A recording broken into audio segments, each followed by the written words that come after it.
मेरे YouTube channel में एक बार फिर से आपका स्वागत है। जैसा कि आपको सबको पता है कि मध्य प्रदेश लोक सेवा आयोग ने मध्य प्रदेश राज्य सेवा परीक्षा 2024 और उसके बाद आने वाली जो परीक्षाएं होंगी उनके लिए अपना पैटर्न और सिलेबस दोनों में थोड़ा बहुत परिवर्तन किया है। आज से हम इस बदले हुए पैटर्न के अनुसार जो सिलेबस दिया गया है उस सिलेबस को हम कवर करने की कोशिश करेंगे।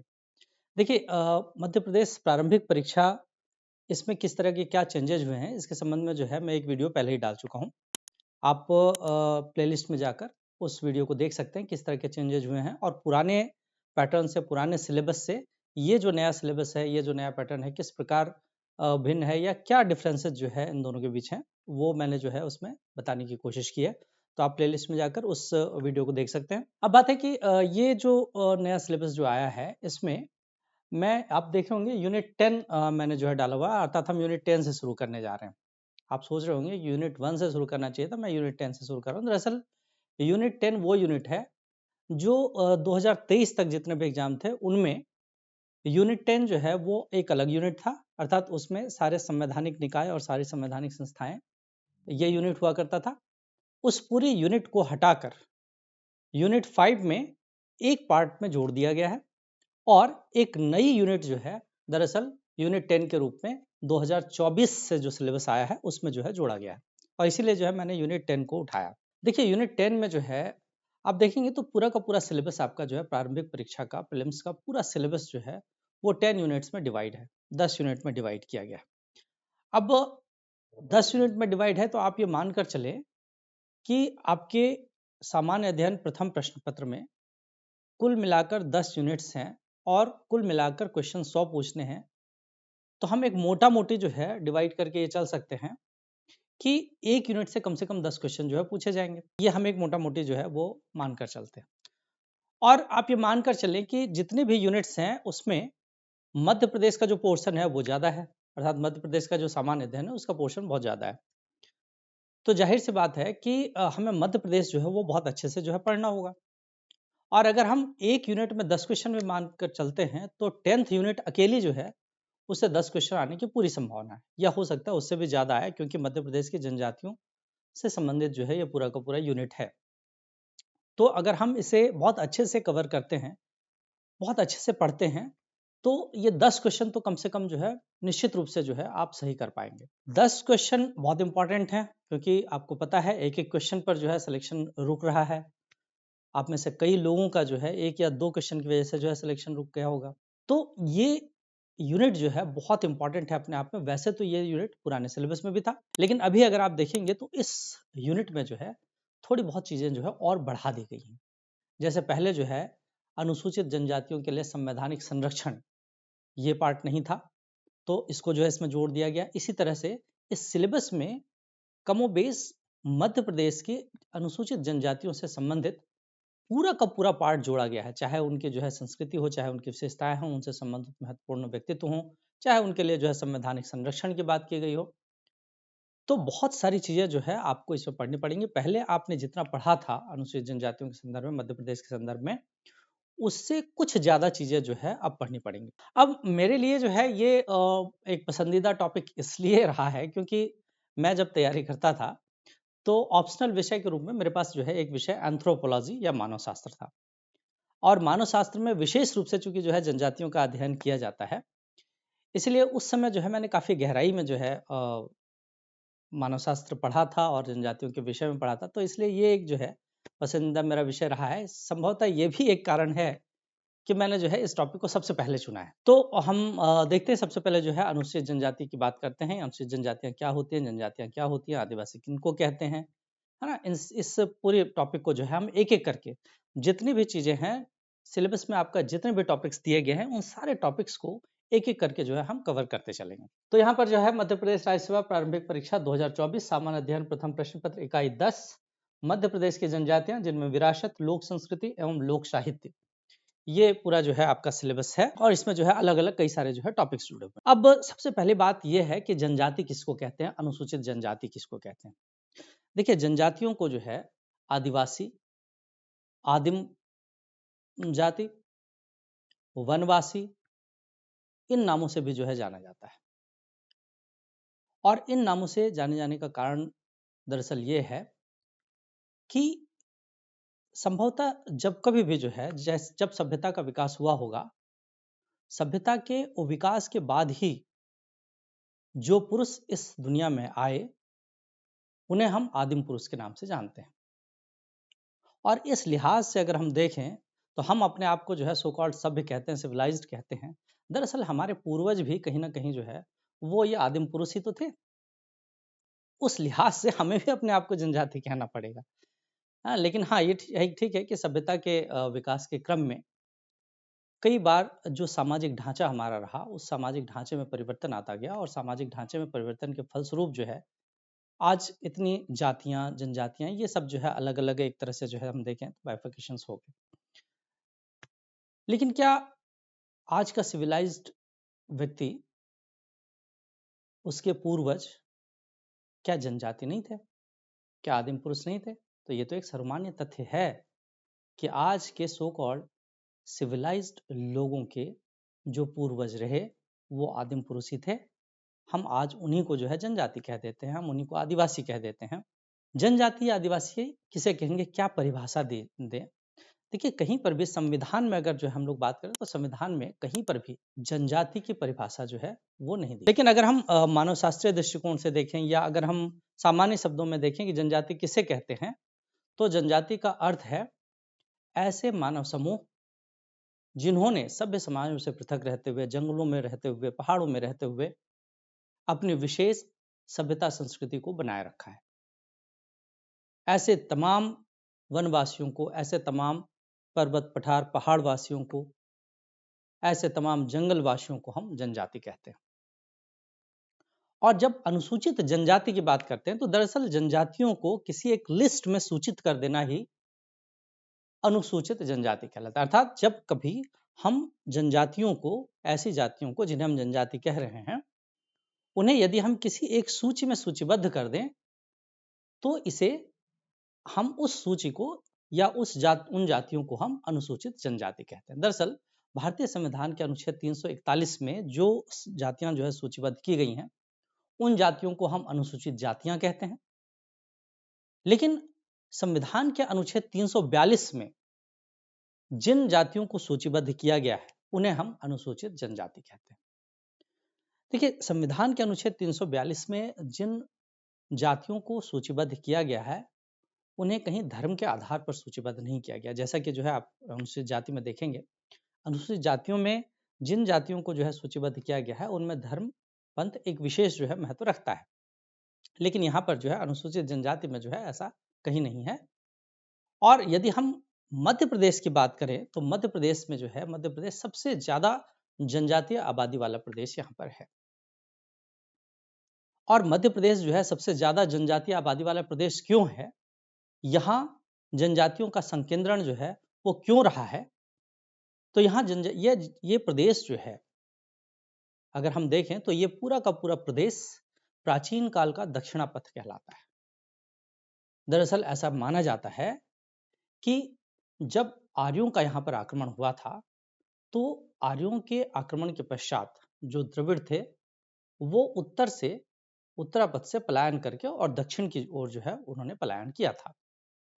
और दक्षिण की ओर पलायन के क्रम में इस क्षेत्र में जो हमारा आज का मध्य प्रदेश, छत्तीसगढ़ का जो पूरा का पूरा क्षेत्र है, इस क्षेत्र में जो है वो आकर बस गए। चूंकि ये क्षेत्र जो है उस समय का दक्षिणापथ कहलाता था और इसीलिए जो है ये पूरा का पूरा क्षेत्र जो है जनजातियों के संकेंद्रण वाला क्षेत्र रहा है। साथ ही साथ जो है मैं यहाँ पर यह भी क्लियर कर दूं कि मध्य प्रदेश दरअसल जो है, मध्य प्रदेश और छत्तीसगढ़, जो चूंकि पहले छत्तीसगढ़ जो है मध्य प्रदेश का ही एक भाग था, तो ये पूरा का पूरा क्षेत्र दरअसल जो है जनजातियों के लिए एक बहुत ही अनुकूल क्षेत्र रहा है। दरअसल यहाँ पर जो भौगोलिक क्षेत्र है यहाँ का, अर्थात यहाँ पर जो है जो वन्य क्षेत्र है जो कि बहुत ज़्यादा है, क्योंकि जनजाति जो है वनों में रहना पसंद करते हैं, पहाड़ों में रहना पसंद करते हैं, ऐसे में जो है उनके लिए यहाँ पर अनुकूल भौगोलिक परिस्थितियाँ थी।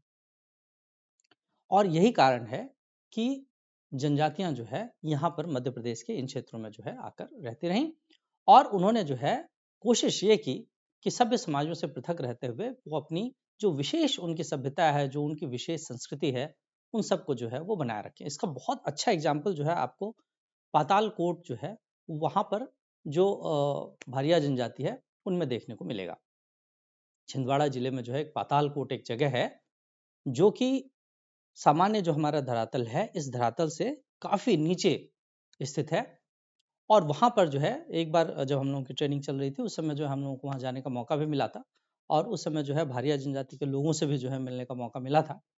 तो काफी गहराई में जो है नीचे बिल्कुल ऐसा लगता है जैसे हम पाताल में चले जा रहे हों और वहां पर जो है वो भारिया जनजाति के लोग रहते हैं।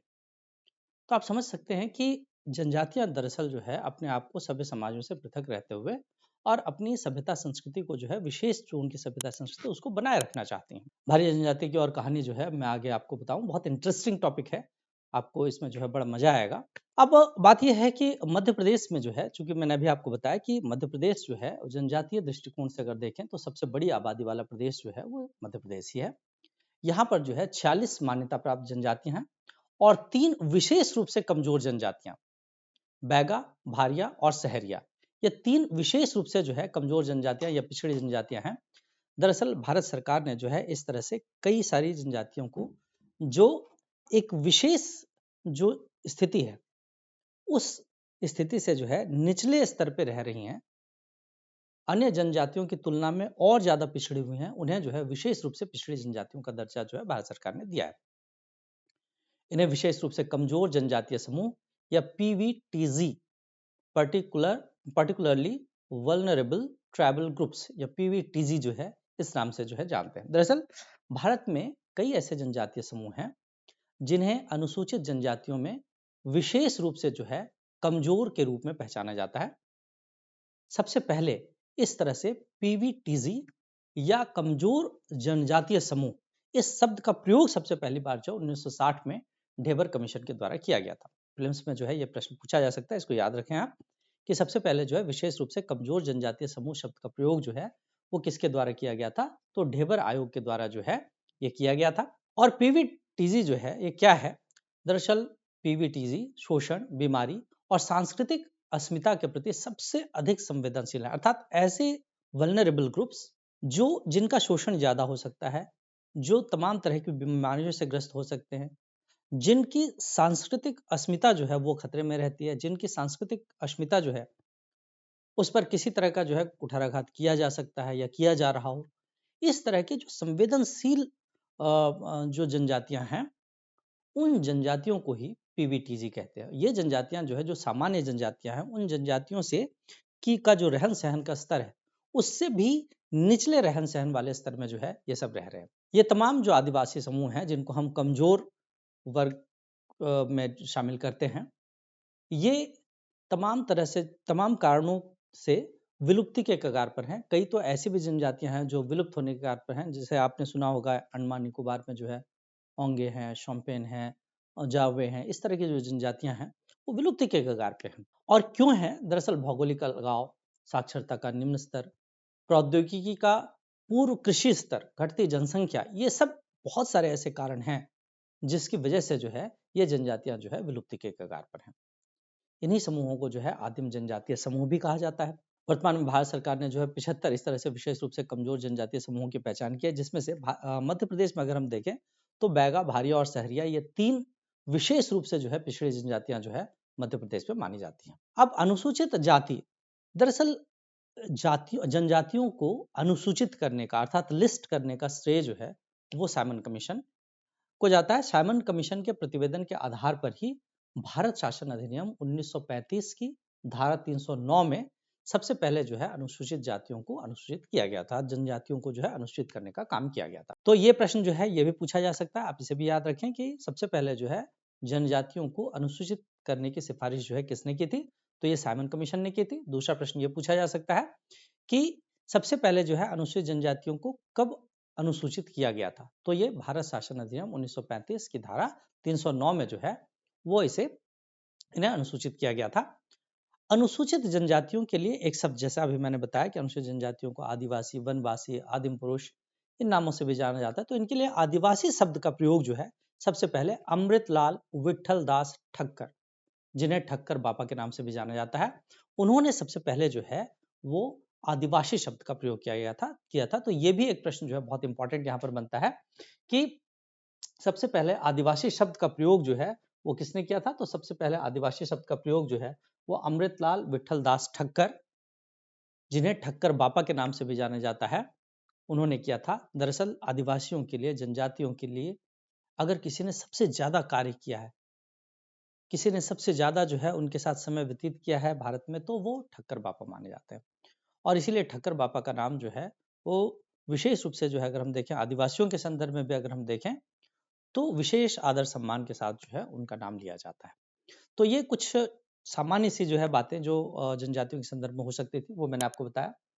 अभी हम जो है मध्य प्रदेश के जनजातियों की जो जनांगीय विशेषताएं हैं मध्य प्रदेश के संदर्भ में, हम उनकी बात करेंगे। देखिए मध्य प्रदेश में जो है अनुसूचित जनजातियों की कुल जनसंख्या जो है 1,53,16,784 है, जो कि 2011 की जनगणना के अनुसार है। 2021 की जनगणना जो है अभी पूर्ण हो नहीं पाई है, उसके आंकड़े जो है अभी आए नहीं है। निश्चित रूप से जब आंकड़े आएंगे तो ये जनसंख्या जो है हमें बढ़ी हुई दिखेगी। ये जो जनसंख्या 1,53,16,784 है, ये राज्य की कुल जनसंख्या का 21.1%, जबकि देश की कुल जनजातीय जनसंख्या का 14.65%। आप यहाँ पर जो है अंतर को समझें। मैंने ये आंकड़ा दिया है कि ये जो 1,53,16,784 ये राज्य की कुल जनसंख्या, जो हमारे राज्य की जनसंख्या है टोटल, है ना, उसका जो है वो 21.1% है। जबकि जबकि देश की कुल जनजातीय जनसंख्या अर्थात देश में जो जनजातियां हैं उस जनजातीय जनसंख्या का ये जो है 14.65% है। इस लिहाज से अगर देखें तो प्रदेश में देश की कुल जनसंख्या का 8.63% जनजातियां जो है वो निवास करती हैं। तो ये एक आंकड़ा जो है महत्वपूर्ण आंकड़ा है, इसको जो है आप जरूर याद रखें, इस पर जो है प्रश्न पूछा जा सकता है। अनुसूचित जनजाति की दशकीय जनसंख्या वृद्धि दर जो है वो 25.2%। तो ये जो है ये भी एक आंकड़ा है, ये कुछ फैक्चुअल आंकड़े हैं जिसके बारे में मैं आपको बता रहा हूँ। अनुसूचित जनजाति में साक्षरता दर जो है 50.6% है, जो कि हमारा जो ओवरऑल साक्षरता दर है हमारे प्रदेश की उससे जो है काफी कम है। प्रधान जनजाति जो कि गोंड की जो है वो एक उपजाति मानी जाती है, इसको जो है सबसे साक्षर जनजाति माना जाता है। अनुसूचित जनजातियों में लिंगानुपात जो है 975 है, 975 महिला प्रति 1000 पुरुष, जो कि सभ्य समाजों में अगर हम देखें तो सभ्य समाजों में भी आज की डेट में जो है लिंगानुपात इतना नहीं है जितना जो है जनजातीय समाजों में है। दरअसल महिला और पुरुष का जो विभेद सभ्य समाजों में जो है देखा जाता है, वो विभेद जो है वो जनजातियों में नहीं है। जनजातियों में तो महिला हो या पुरुष हो, लड़की या लड़के में कोई विभेद नहीं किया जाता।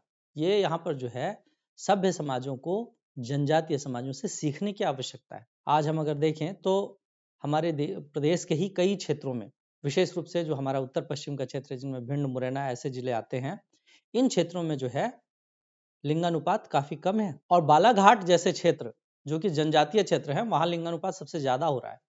इसका मतलब क्या है कि हम जो अपने आप को सो कॉल्ड सभ्य समाज कहते हैं, सिविलाइज सोसाइटी कहते हैं, वो लड़के और लड़कियों में भेद करते हैं। पर जनजातियां जिन्हें हम आदिम पुरुष कह रहे हैं या जिन्हें हम वनवासी कह रहे हैं, वो लड़के और लड़कियों में भेद नहीं कर रहे, तभी तो उनके यहाँ जो लिंगानुपात है वो 975 है। तो ये बहुत महत्वपूर्ण चीज है कि जनजातियों में जो है लिंगानुपात 975 महिला प्रति 1000 पुरुष है, अर्थात 1000 पुरुषों पे 975 महिलाएं हैं। दरअसल जनजातियों में एक बहुत महत्वपूर्ण रीजन ये भी है, जनजातियों में जो है परिवार का प्रत्येक सदस्य अपने आप में एक आर्थिक इकाई है। आप इस बात को समझें कि वहां पर जो है चाहे लड़की हो या लड़का हो, कोई भी हो, वहां पर यह माना जाता है कि एक सदस्य जो है वो अपने आप में एक आर्थिक इकाई है, अर्थात वो जो है परिवार के जो आय के साधन होंगे, उन आय के साधनों को कमाने वाले, उन आय के साधनों को अर्जित करने वाला जो है वो एक इकाई है। और इसीलिए जो है लड़के और लड़की में कोई भेद नहीं करते। सभ्य समाजों में जिस तरह का दहेज का प्रचलन है, ये जनजातीय समाजों में नहीं देखने को मिलेगा। और बल्कि जनजातीय समाजों में तो जो है वधू मूल्य का प्रचलन है, अर्थात सभ्य समाजों में तो लड़की वालों को जो है लड़के वालों को दहेज देना पड़ता है, अर्थात कुछ महंगी महंगी चीजें जो है वो देनी पड़ती हैं। सभ्य समाजों में ऐसा बिल्कुल नहीं है और जनजातीय समाजों में ऐसा बिल्कुल नहीं है। जनजातीय समाजों में उल्टा लड़के वालों को, लड़की वालों को जो है कुछ न कुछ सामग्री जो है वो वधूमूल्य के रूप में चुकाना पड़ता है। बहुत इंटरेस्टिंग टॉपिक है, आगे हम लोग इस पर बात करेंगे। खैर, अभी जो है सबसे बड़ा आदिवासी समूह हमारा जो है भील जनजाति जो है वो सबसे बड़ा आदिवासी समूह है, जो कि मध्य प्रदेश में जो आपको पश्चिमी जो जिले हैं जिनमें विशेष रूप से जो है झाबुआ है, अलीराजपुर है, धार है, ऐसे जिलों में जो है लगभग 46.18 लाख की जनसंख्या है, जो कि हमारी कुल आदिवासी जनसंख्या 37.7% है। और इसके बाद जो है गोंड, गोंड दूसरा आदिवासी समूह है जिसकी जनसंख्या जो है 43.57 लाख है, 35.6% जो है। और गोंड के बाद जो है कोल की जनसंख्या जो है आती है। तो आप यहाँ पर जो है कुछ ये जनांकीय आंकड़े हैं, आप इनको जो है जरूर याद रखें, इसमें से जो है प्रश्न जरूर बनते हैं। प्रदेश में प्रतिशत की दृष्टि से सर्वाधिक अनुसूचित जनजाति वाला जिला जो है वो अलीराजपुर है। अलीराजपुर जो है सबसे ज्यादा अनुसूचित जनजाति वाला जिला है। 89% यहाँ पर जो है जनजातियां रहती है और मुख्य रूप से जो है यहाँ पर भील जनजाति का निवास जो है वो यहाँ पर मुख्य रूप से है। दूसरा जो है प्रदेश में प्रतिशत की दृष्टि से सर्वाधिक कम अनुसूचित जनजाति वाला जिला जो है भिंड है। भिंड जो है वहां पर 0.6% अनुसूचित जनजातियां जो है केवल हैं, क्योंकि वो पूरा का पूरा क्षेत्र जो है वो वहाँ पर जनजातियों का निवास नहीं है। उन क्षेत्रों में जो है केवल कुछ अगर जनजातियां तो सहरिया जनजाति जो है वो वहाँ उन क्षेत्रों में जो थोड़ी बहुत देखने को मिलती है, बाकी जो है उन क्षेत्रों में ज्यादा जो है जनजातियों का निवास नहीं। अब आपके सिलेबस में जो है अनुसूचित जनजातियों के बारे में जो है जो एक जनरल फैक्ट्स हो सकते थे उसके बारे में जो है मैंने आपको बताया। इसके बाद थोड़ा सा जो है अनुसूचित जातियों के बारे में थोड़ी सी जनांकी की जो विशेषताएं हैं उस पर बात कर लें, क्योंकि कई बार जो है एग्जाम में ये पूछा गया है। तो यहाँ पर जो है आपको मध्य प्रदेश के अनुसूचित जातियों की जनसांख्यिकीय की विशेषताएं जो है वो आपको मैंने जो है कुछ देने की कोशिश की है। फैक्चुअल चीजें हैं। वर्तमान में मध्य प्रदेश में 47 से भी अधिक अनुसूचित जातियां हैं, आपको पता है। अनुसूचित जातियों की संख्या जो है वो लगभग 47 से भी ज्यादा अनुसूचित जातियां जो है यहाँ मध्य प्रदेश में जो है निवास करती हैं। इसके बाद अगर आप देखें तो यहाँ पर मध्य प्रदेश में अनुसूचित जातियों की कुल संख्या जो है वो 1,13,42,320 है, जो राज्य की कुल जनसंख्या के 21.1% और देश की कुल जनजातीय जनसंख्या का जो है 15.6% है। इसी तरह से जो है प्रदेश में सर्वाधिक अनुसूचित जातियों की जनसंख्या वाला जिला जो है इंदौर है। मध्य प्रदेश में सबसे कम अनुसूचित जातियों की जनसंख्या वाला जिला झाबुआ है। प्रतिशत की दृष्टि से अगर देखें तो प्रदेश में सबसे ज्यादा अनुसूचित जातियों की जनसंख्या वाला जिला उज्जैन है, जबकि प्रतिशत की दृष्टि से ही प्रदेश में सबसे कम अनुसूचित जातियों की जनसंख्या वाला जिला जो है वो झाबुआ है। तो ये एक फैक्ट जो है वो दरअसल अनुसूचित जातियों से संबंध में है। ये मध्य प्रदेश में जनजातियों के संकेंद्रण के कारण जो है वो क्या है उस पर जो है हो सकता है कि मेंस में जो है ये प्रश्न जो है पूछ दिया जाए कि मध्य प्रदेश में जनजातियों के संकेंद्रण के क्या कारण है। तो ये एक जो है मैंने आपको लिख कर जो है नोट्स में मैं आपको दे दिया है कि ये जो है अनुसूचित जनजातियों के संकेंद्रण के कारण है मध्य प्रदेश में। क्यों जो है मध्य प्रदेश में आपको पहले ही इसके बारे में जो है बताया। अब हम लोग जो है अपने मेन टॉपिक पर आते हैं, जिसमें जो है मध्य प्रदेश में जनजातियों का भौगोलिक वितरण ऑब्लिक प्रादेशिक वितरण। मध्य प्रदेश में जो है जनजातियां किन किन क्षेत्रों में जो है रहती हैं और दरअसल जो है किन किन क्षेत्रों में जो है कौन कौन सी जनजातियां जो है निवास करती हैं उसके बारे में जो है सबसे पहले हमें पढ़ना है। तो देखिए यहाँ पर जो है कुल मिलाकर आप देखेंगे तो 5 क्षेत्र जो है वो डिवाइड किए गए हैं। यहाँ पर मैप में जो है मैं आपको दिखाने की कोशिश करता हूँ। सबसे पहले जो है ये पूरा का पूरा जो क्षेत्र है उत्तर पश्चिम का क्षेत्र है। उत्तर पश्चिम का क्षेत्र जो है वो सहरिया जनजाति का क्षेत्र माना जाता है। ये पश्चिम का क्षेत्र है। पश्चिम के क्षेत्र में जो है यहाँ भील भिलाला जो है ये यहाँ पर ये पूरा का पूरा क्षेत्र जो है भीलों का क्षेत्र माना जाता है। ये नीचे जो है पूरा का पूरा दक्षिण का क्षेत्र है। दक्षिण के क्षेत्र में आपको गोंड, कोरकू, बहारिया, माड़िया, हल्बा इस तरह की जनजातियां जो है वो नजर आ जाएंगी। इधर जो है उत्तर और उत्तर पूर्व का क्षेत्र है जिसमें जो है कोल, माड़िया, पनिका, अगरिया, खैरवार इस तरह की जनजातियां जो है वो आ जाती हैं। एक एक करके जो है हम सारे जनजातियों की जो है बात करेंगे कि कौन से क्षेत्र में जो है कौन सी जनजातियां आती हैं, कौन सी जनजातियां जो है निवास करती हैं और उनकी विशेषताएं क्या है। सबसे पहले जो है हम उत्तर पूर्व जनजातीय क्षेत्र की बात करते हैं। इस क्षेत्र में जो है रीवा, सीधी, सिंगरौली, सतना, शहडोल ये सब जिले आते हैं। ये आपको जो है पूरा का पूरा यहाँ पर उत्तर पूर्व का क्षेत्र जो है वो नजर आएगा। ये देखिए यहाँ मैप में जो है आपको देख सकते हैं। ये जो है यहाँ रीवा, रीवा के बाद जो है इधर सीधी। हाँ तो यहाँ पर जो है ये आपको रीवा दिखाई दे रहा है। रीवा के बाद इधर सीधी है, सीधी के बाद सिंगरौली है, इधर जो है शहडोल है, इधर अनूपपुर है, इधर जो है उमरिया है। ये सारे क्षेत्र जो है यहाँ पर ये उत्तर और उत्तर पूर्व का क्षेत्र जो है उसके अंतर्गत जो है इनको शामिल किया जाता है। और इन क्षेत्रों में जो है कोल, माड़िया, पनिका, खैरवार, अगरिया इस तरह की जनजातियां निवास करती हैं। तो यहाँ पर जो है आपको कोल जनजाति जो है दिखाई दे रही है। कोल है, माड़िया है, अगरिया है, पनिका है, खैरवार है। इस तरह की जनजातियां जो है इस पूरे जो हमारा उत्तर पूर्व का क्षेत्र है इस उत्तर पूर्व के क्षेत्र में जो है आपको ये सारी जनजातियां जो है दिखाई देंगी। इनमें सबसे ज्यादा जनसंख्या जो है वो कोल जनजाति की जनसंख्या जो है सबसे ज्यादा है। अर्थात उत्तर पूर्व में अगर आप देखेंगे तो उत्तर पूर्व में जो है सबसे ज्यादा कोल जनजाति की जनसंख्या जो है आपको दिखाई देगी।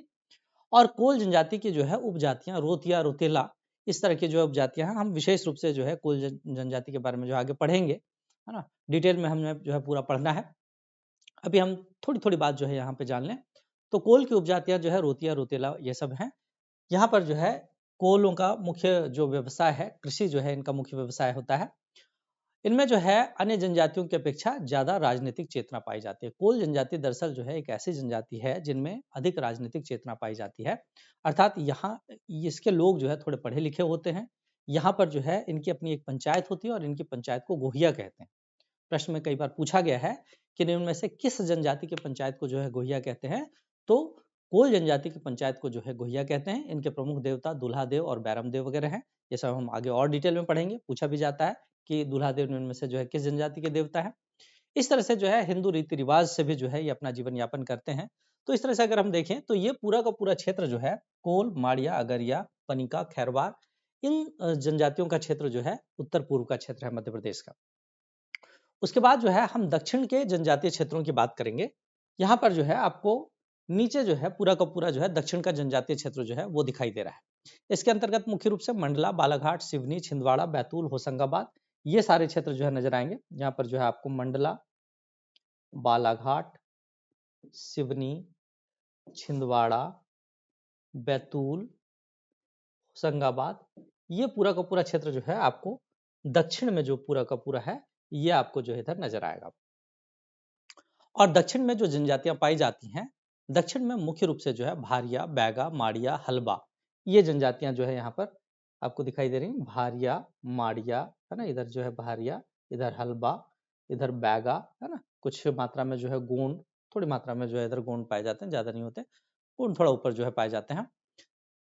इन जनजातियों में अगर हम देखें तो भारिया और बैगा जनजाति जो है इस क्षेत्र में जो है विशेष रूप से जो है पाई जाने वाली जो है जनजातियां हैं।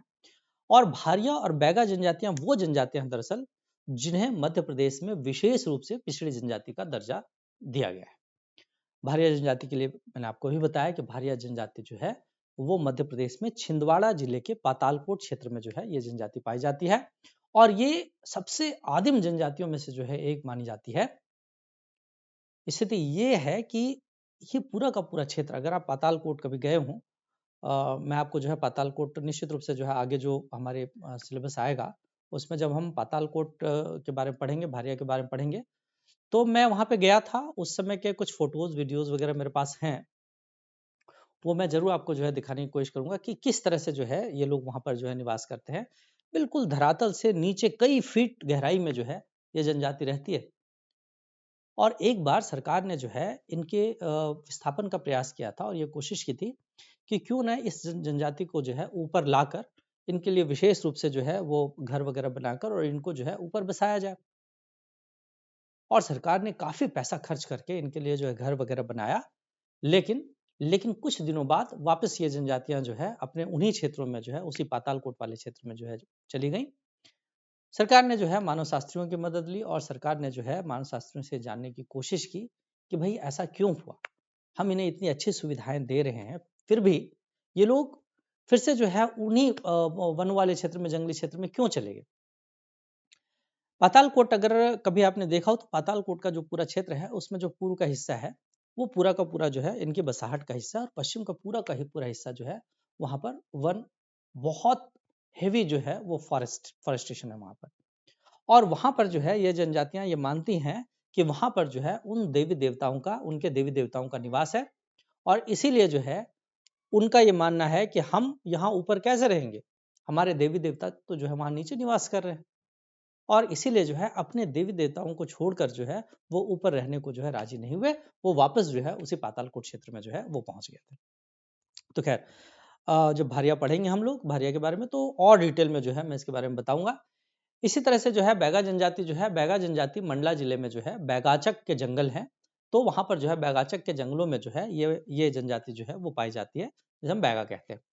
बहुत आदिम जनजाति जो है इसे माना जाता है, विशेष रूप से जो है पिछड़ी जनजाति का दर्जा इसे दिया गया है।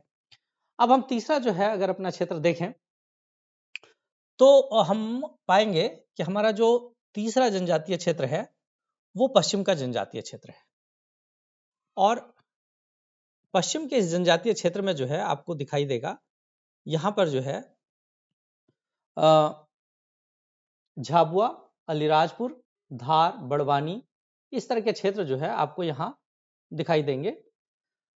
यहाँ देखें आप, ये झाबुआ है, झाबुआ के बाद ये धार है, ये अलीराजपुर है, इधर बड़वानी का क्षेत्र है, इधर रतलाम है ना। ये पूरा का पूरा क्षेत्र जो पश्चिम का क्षेत्र है, ये पूरा पश्चिम का क्षेत्र जो है वो भील जनजाति के लिए, और भील की जो उपजातियां हैं, भील, भिलाला, बरेलिया, पटेलिया, है ना, इन जनजातियों के लिए जो है ये विशेष रूप से जो है प्रसिद्ध क्षेत्र है। इस पूरे क्षेत्र में जो है, मैंने अभी कहा आपको, सबसे प्रमुख जनजाति जो है भील जनजाति है। भील की जो उपजातियां जो है यही भिलाला, बरेला, पटेलिया, इस तरह की जनजातियां जो है वो भील की उपजातियां। भील धनुर्धारी होते हैं, और इनमें गुदना प्रथा जो है विशेष रूप से, गुदना जिसे आजकल जो है हम सभ्य समाजों में टैटू जिसे हम कहते हैं, तो आप समझ सकते हैं कि जो कुछ भी जो है हमारे पास आज है वो दरअसल हमारे आदिम जो पुरुष थे, हमारे जो पूर्वज थे, उनका ही दिया हुआ है। भील जनजातियों के द्वारा जो है, भील जनजातियों में विशेष रूप से जो है ये गुदना प्रथा जो है वो प्रचलित है। पूरे शरीर में जो है वो या तो अपना नाम या अपने पति का नाम, पत्नी का नाम, या विशेष रूप से जो उनके टोटम होते हैं उनके चित्र वगैरह जो है अंकित करा लेते हैं। तो आजकल हम लोग भी जो है सभ्य समाजों में अगर हम देखें तो सभ्य समाजों में जो है इसी को टैटू नाम दिया गया है, और लोग जो है बड़े शौक से जो है टैटू अपना जो है बनवाते हैं। तो ये हमें जो है विरासत में ही अपने आदिम लोगों से ही जो है ये टैटू मिली हुई है। होली के समय जो है इनमें भगोरिया उत्सव जो है विशेष रूप से जो है भगोरिया का बड़ा महत्व होता है, और आजकल तो जो है अंतर्राष्ट्रीय स्तर पर जो है इस भगोरिया को देखने के लिए लोग जो है अलग अलग देशों से जो है लोग यहाँ पर आते हैं। और इतनी एकता है जनजाति में कि लोग चाहे कहीं पर भी हो, मतलब इसके सदस्य चाहे कहीं पर भी हो, देश में हो विदेशों में हो, जब होली के समय भगोरिया उत्सव का आयोजन होता है उस समय जो है ये अपने गांव जरूर पहुंच जाते हैं। और उस समय जो है भगोरिया उत्सव का आयोजन होता है। भगोरिया उत्सव में जो है भगोरिया हाट जो है वो भी लगता है, भगोरिया नृत्य होता है। विशेष भी ये तो बहुत बड़ा टॉपिक है अपने आप में भगोरिया, जिसके बारे में हम लोग आगे बात करेंगे। इसके साथ ही जो है गोल गधेड़ो उत्सव भी जो है प्रचलित होता है। दरअसल भगोरिया जो है वो एक ऐसा उत्सव होता है जिसमें जो भीली युवक युवतियों के लिए जो है प्रणय उत्सव भी होता है, अर्थात इसी दौरान जो है उनमें शादी विवाह की चीजें जो है वो भी होती हैं। इसी तरह से जो है इनमें गोल गधेड़ो उत्सव जो है वो भी बहुत प्रचलित है। इसके बारे में मैं बताऊंगा आपको कि गोल गधेड़ो उत्सव जो है वो क्या होता है, क्यों जो है इसका आयोजन किया जाता है। तो इस पर जो है डिटेल में हम लोग आगे बात करेंगे। इनके प्रमुख देवता जो है, अगर भीलों के देवता देखें तो राजा पंथा जो है वो इनके प्रमुख देवता माने जाते हैं।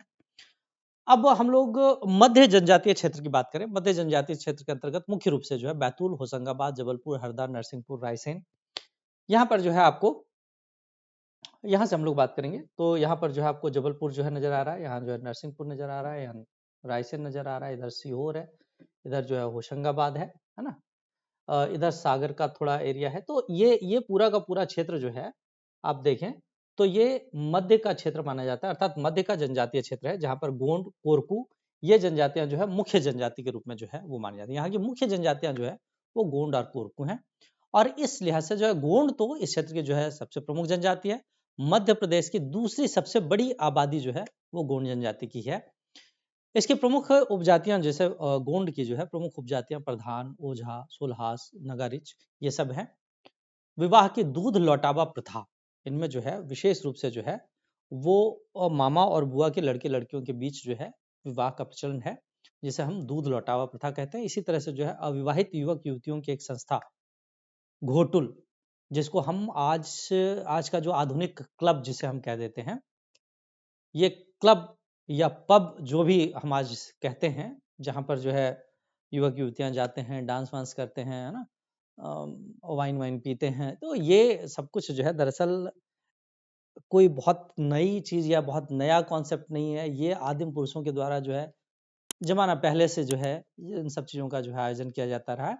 घोटुल इसी तरह की जो है एक संस्था है जो अविवाहित युवक युवतियों का जो है की संस्था मानी जाती है।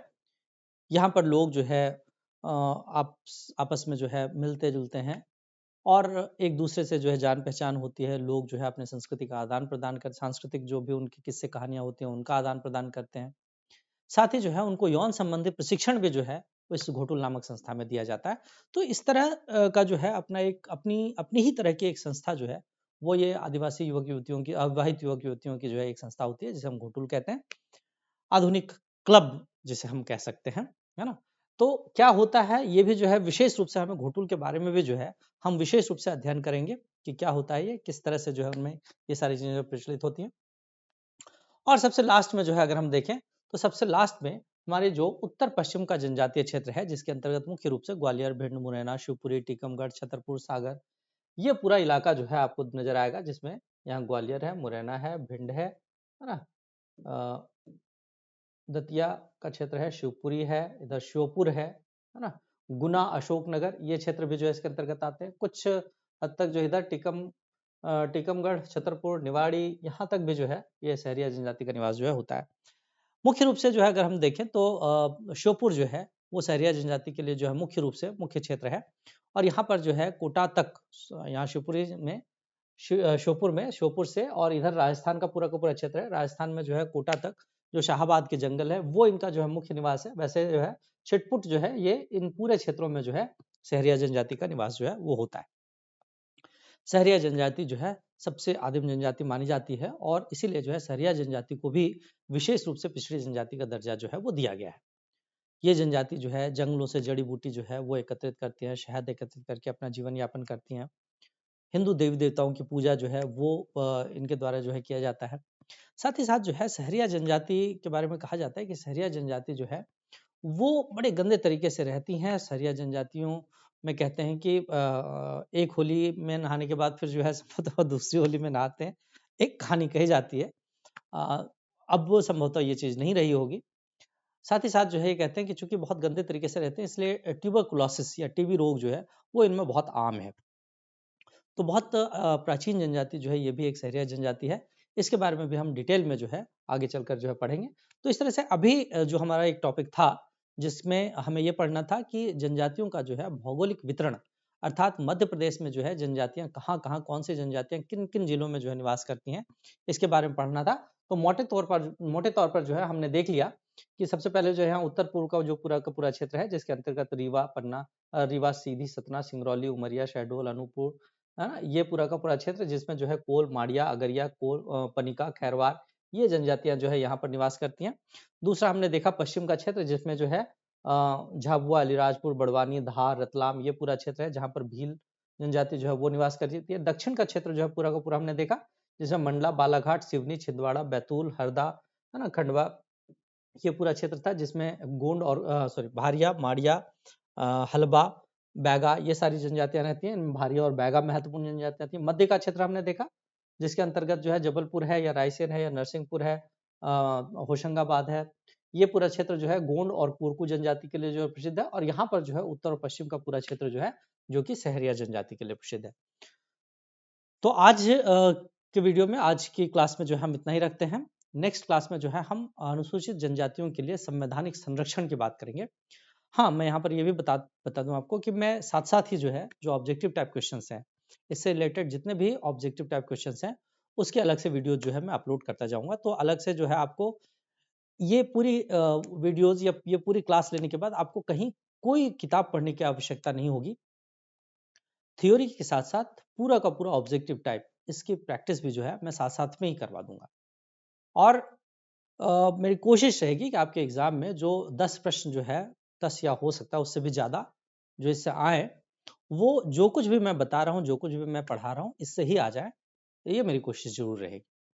तो आपको जो है ये वीडियोज़, मेरी जो क्लासेस हैं वो अगर पसंद आ रही हैं तो आप मेरे चैनल को ज़रूर सब्सक्राइब करें।